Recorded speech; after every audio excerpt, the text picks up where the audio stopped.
Proclamação do Evangelho de Jesus Cristo, segundo Lucas.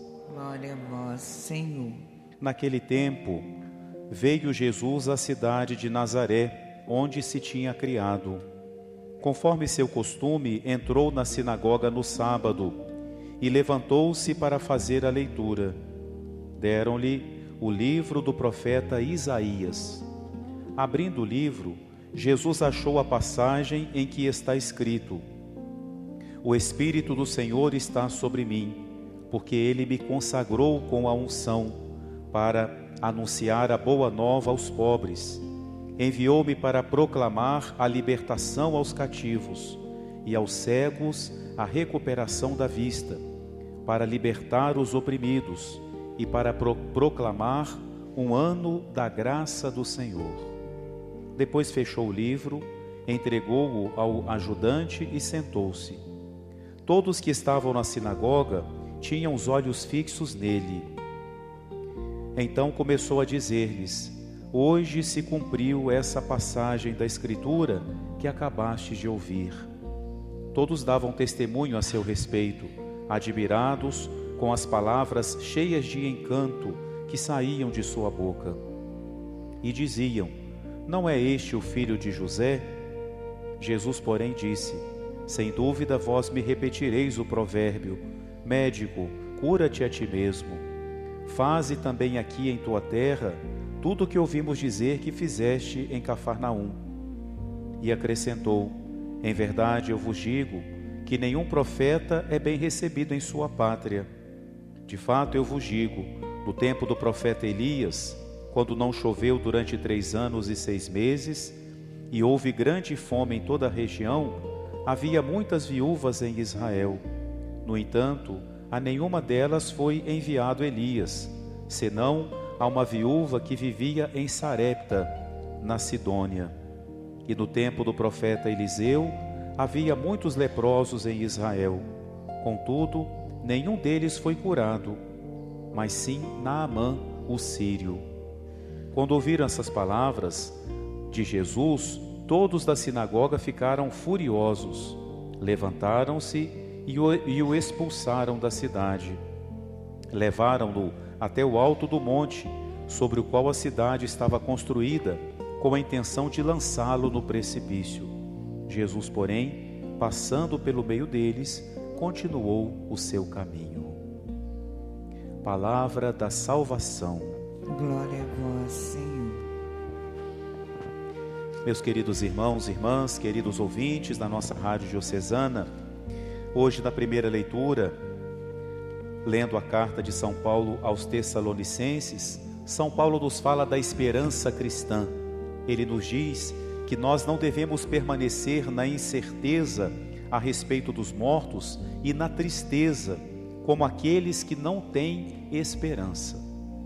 Para uma pessoa que não tem esperança nenhuma, ou seja, que não acredita em Deus, que Deus nos promete e nos dará uma nova vida, para quem não acredita na vida eterna, a morte é o fim de tudo.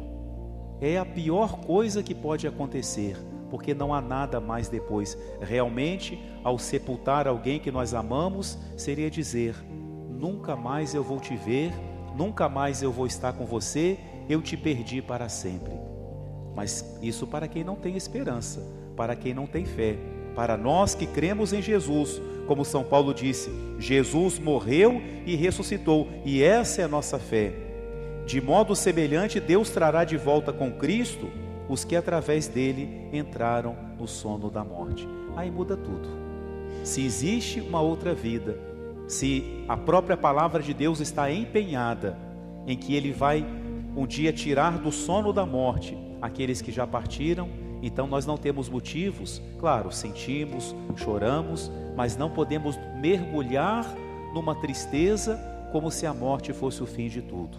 Por isso São Paulo termina dizendo, para nós nos exortarmos uns aos outros com estas palavras e assim nos confortarmos com a certeza da ressurreição, né? A esperança e a fé caminham sempre juntas. E no Evangelho, Jesus hoje vai nos falar da importância dessa fé. E Ele fala através do que Ele faz. Jesus vai à sua cidade, onde ele foi criado. Imagine a expectativa de receber Jesus, que estava pregando por toda parte, fazendo tantos milagres. Ele volta à sua cidade. A sinagoga, que era a espécie de local de oração daquele tempo, ficou mais cheia do que os outros dias. Jesus então lê o profeta Isaías, uma profecia que se referia a ele: o Espírito do Senhor está sobre mim, ele me enviou.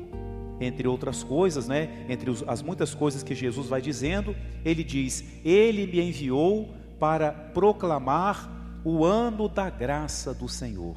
Lá no Antigo Testamento havia o ano do jubileu, que era o ano da remissão, em que as dívidas eram perdoadas, as propriedades eram devolvidas ao dono, a terra descansava. Era um ano de remissão, que acontecia a cada 50 anos. Daí que veio o costume do nosso jubileu na igreja, Mas Jesus vem dizer que ele vem anunciar um ano da graça do Senhor, uma grande remissão.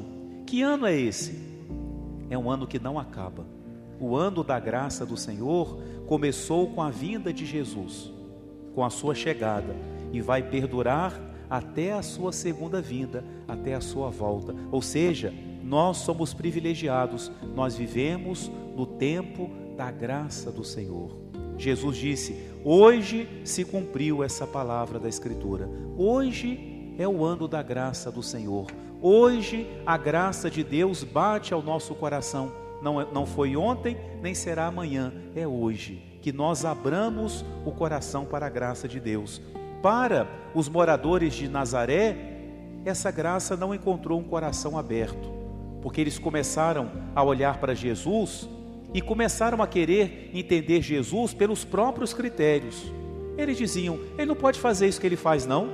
Como é que ele prega assim? Como que ele faz milagre? Nós o conhecemos, ele é carpinteiro, ele viveu aqui, tem os parentes dele aqui, conhecemos a mãe dele, ele não pode ser profeta. Não conseguiram ver além do que os seus olhos humanos podiam ver, e por isso não conseguiram entender Jesus, não conseguiram acolher o que Jesus dizia. Por isso Jesus fala: é só na sua terra que um profeta não é bem recebido. E essas pessoas que no primeiro momento estavam ali entusiasmadas com a chegada de Jesus, quando Jesus começa a dizer palavras não muito agradáveis, o sentimento deles muda. Entre aquela admiração inicial, depois a dúvida, agora diz o Evangelho, ficaram furiosos e queriam matar Jesus, só por causa do que ele falou. Quantas formas de reagir à palavra de Deus. Começamos hoje o mês da Bíblia, que nós possamos reagir à palavra de Deus com o coração aberto. Se a palavra de Deus nos ilumina, deixemos-nos iluminar. Se a palavra de Deus nos encoraja, acolhamos o que Deus nos traz. Mas se a palavra de Deus também nos corrige, nos chama a uma mudança em nossa vida, acolhamos essa palavra. Hoje se cumpriu essa passagem da Escritura. Agora é o ano da graça, que nós abramos o coração para a graça de Deus, que sempre quer atuar, quer agir, quer transformar a nossa vida. Amém.